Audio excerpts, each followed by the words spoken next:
यह है कि वहां जाकर के दर्शन करने वाले व्यक्ति के समस्त प्रकार के बंधनों को जो अपने उदर में धारण कर लेते हैं और तुम्हें मुक्त कर देते हैं, वो दामोदर और मुक्तिनाथ। सब ये लिखने वाली बातें हैं।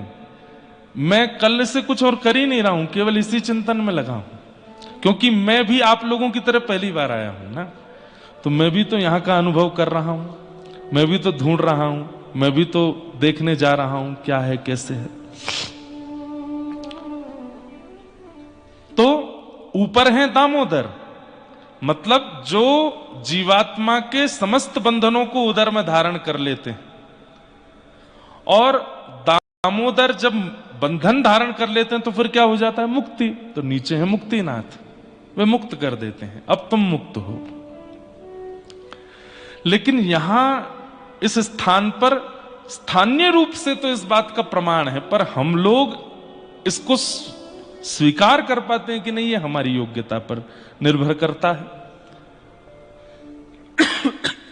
यहां का प्रसाद है, खांसी जुखाम सिर दर्द ये यहां का प्रसाद है, और इस प्रसाद को खूब बढ़िया लोग थाली भर के नहीं, अंजलि भर के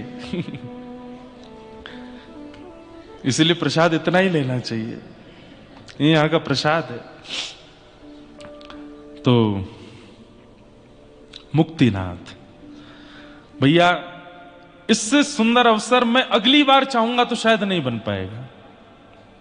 मैं अगर फिर से चाहूं कि मैं दोबारा कथा करने मुक्तिनाथ आऊंगा, तो जो अवसर अभी बन रहा है ऐसा दोबारा नहीं बनेगा, मुझे पता है।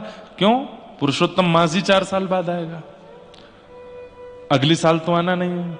अगली साल भी अगर मैं मुक्तिनाथ आता हूं, 2 साल बाद भी अगर मैं आता हूं, यह अवसर तो नहीं आएगा दोबारा, जो हमें और आपको अभी मिल गया है। इसलिए इसमें एक क्षण भी अब गंवाना नहीं है। आज की कथा हुई है शाम के सत्र में, कल से कथा का समय सुबह 11 बजे से है।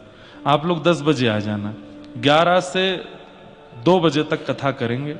हम समय से आएंगे, हंस क्यों रहे हो? हम समय से आएंगे, 11 मतलब 11 है? विश्वास है, विश्वासो फलदायक।